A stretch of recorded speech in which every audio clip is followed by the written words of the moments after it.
নমস্কার। যুক্তি তর্ক সঙ্গে অর্কয় আপনাদের স্বাগত।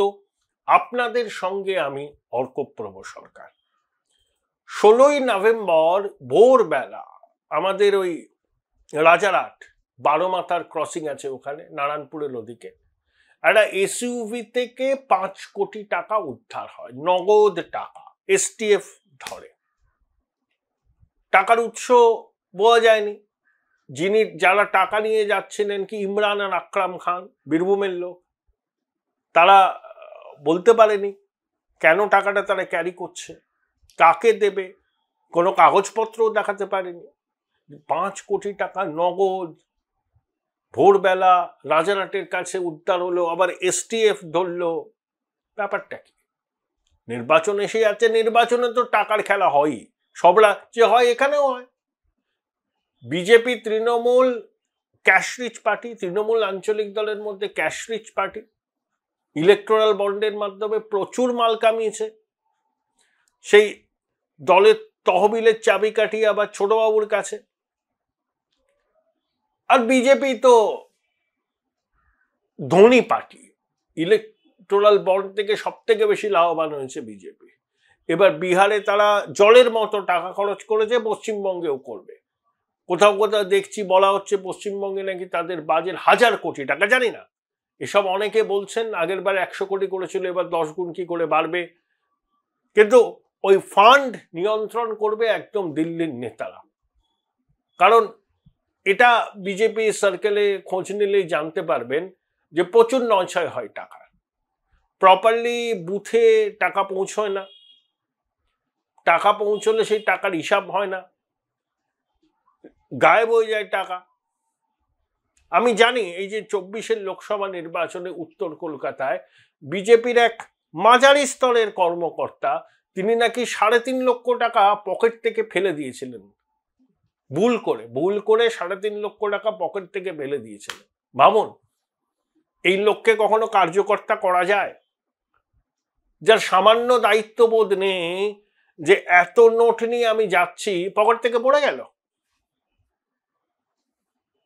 বিজেপি নেতৃত্ব ভাববেন কাকে দিয়েছে রাজার পাট।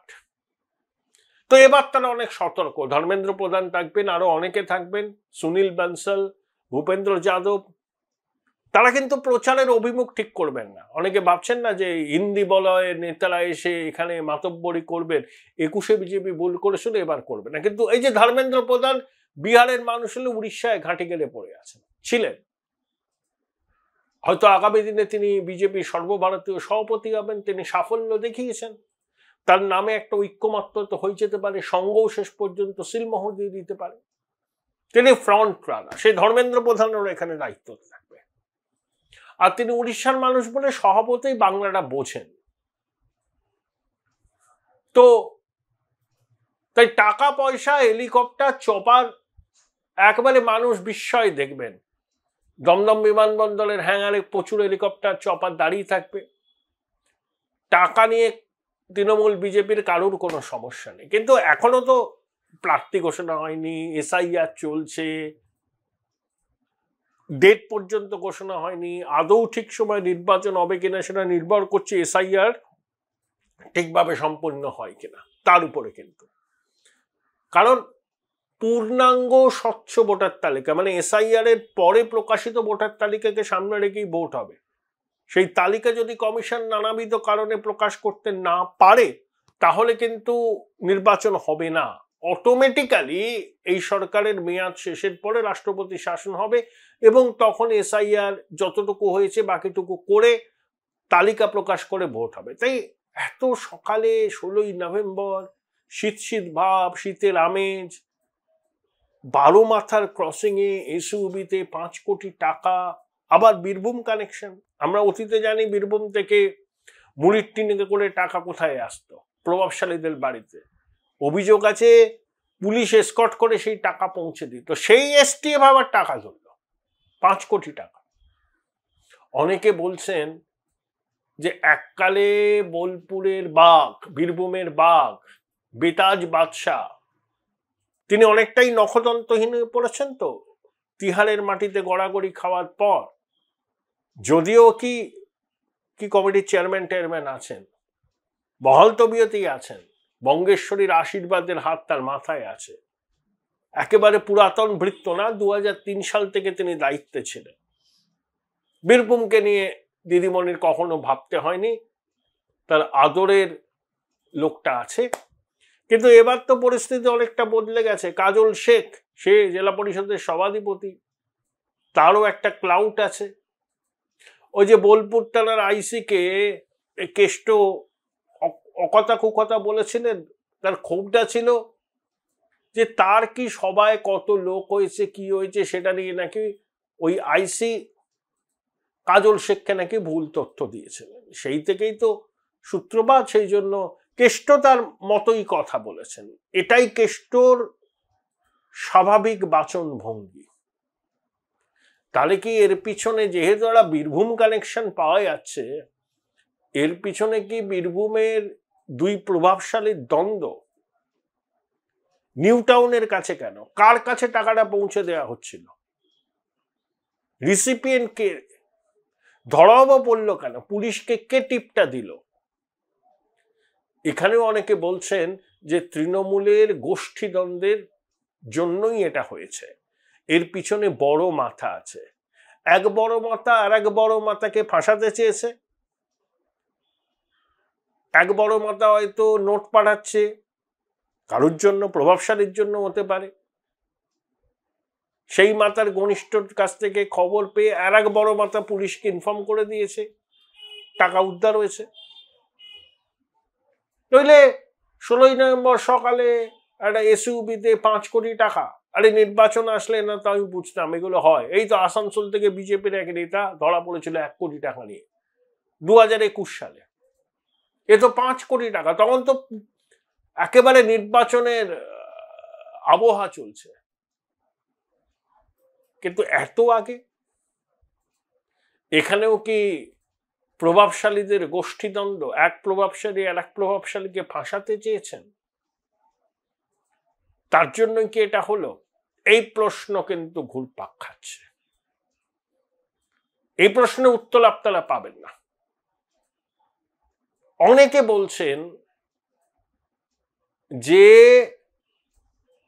এর পিছনেও ওই বালি, পাথর, কয়লা বেআইনি টাকা আছে, ইডির হাতে যাতে না পড়ে যায়। ইডি তো এখন একটু তৎপর হয়েছে, শারাফকে গ্রেপ্তার করেছে। শারাফ নাকি প্রভাবশালী যোগের কথা বলেছে। আইএস অফিসার, তার বিরুদ্ধে চার্জ গঠন হয়েছে, কিরণ গোদলা কুমার নাকি হয়েছে। তাই ইডি অ্যাক্টিভ হয়েছে, রাজ্যের মন্ত্রীর আত্মীয়দের ডেকে বেড়াচ্ছে, তাকেও দুবার টানা জেরা করেছে। আরো কোনো বড় পদক্ষেপের ইঙ্গিত পাওয়া যাচ্ছে।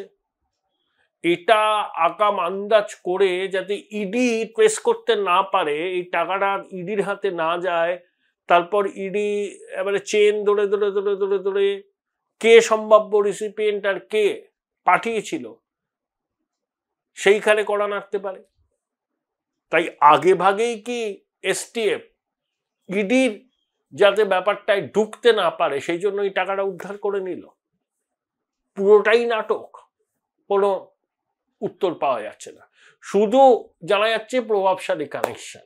এ তো রাজ্যে যা হয় সবই তো প্রভাবশালী কানেকশন। বালি, কয়লা, গরু, পাথর, চাকরি বিক্রি, সবইতেই প্রভাবশালী কানেকশন। এ রাজ্যে প্রভাবশালী কানেকশন থাকলে পরে আপনি একেবারে সবকিছু থেকে মুক্ত থাকবেন, যা খুশি করার অধিকার আপনার আছে। কারণ এখানে তো আইনের শাসন না, এখানে তো শাসকের আইন চলে। তাহলে শাসক প্রভাবশালী, তার ঘনিষ্ঠ যেই হোক না কেন, তিনি সব আইনের ঊর্ধ্বে, ধরাছোঁয়ার বাইরে। সিজারের পত্নীর মতো তিনি সব সন্দেহের ঊর্ধ্বে। তাই এই প্রশ্নটা মাথায় আসছে যে 16ই নভেম্বর অত সকালে, কুয়াশা ভেজা সকালে এসইউবি থেকে পুলিশ 5 কোটি টাকা উদ্ধার করলো। পুলিশের কাছে আগে থেকে খবর ছিল, কে খবর দিল, টাকাটা নিউ টাউনের কাছ থেকে উদ্ধার হলো, কার কাছে যাচ্ছিল, কে পাঠাচ্ছিল? দুজন বীরভূমের লোক। আর বীরভূম মানেই আমরা জানি দুই চরিত্র, আগে একজন ছিল, এখন দুজন, তাদের মধ্যে হৈনকুল সম্পর্ক, পাথর বালি গরু সব চলছে, আগের থেকে হয়তো তীব্রতা কম। তাই বীরভূম কানেকশন, প্রভাবশালী যোগ, নগদ 5 কোটি টাকা, ইডির তৎপরতা, এই সবগুলোকে আপনি যদি একটা ফ্রেমে রাখেন, আপনার মনে অনেকগুলো প্রশ্নের জন্ম নেবে। যদিও আমার পক্ষে সেই প্রশ্নের উত্তর দেওয়া তো সম্ভব না, আমি প্রশ্নগুলো আপনাদের কাছে রাখলাম, আপনারাই ভেবেচিন্তে বার করতে পারেন কিনা দেখুন। টাকাটা কে পাঠিয়েছিল, কার জন্য পাঠিয়েছিল, আর হঠাৎ করে এসটিএফ সেটা উদ্ধার করলো কিভাবে, কে টিপটা দিয়েছিল? প্রভাবশালী যোগ আছে এটা তো সবাই বলছে, কিন্তু কোন প্রভাবশালী, এই প্রশ্নের উত্তর এখনো পাওয়া যায়নি। জানি না আদৌ পাওয়া যাবে কিনা। Join Indian Institute of Hotel Management now. Right choice, right decision.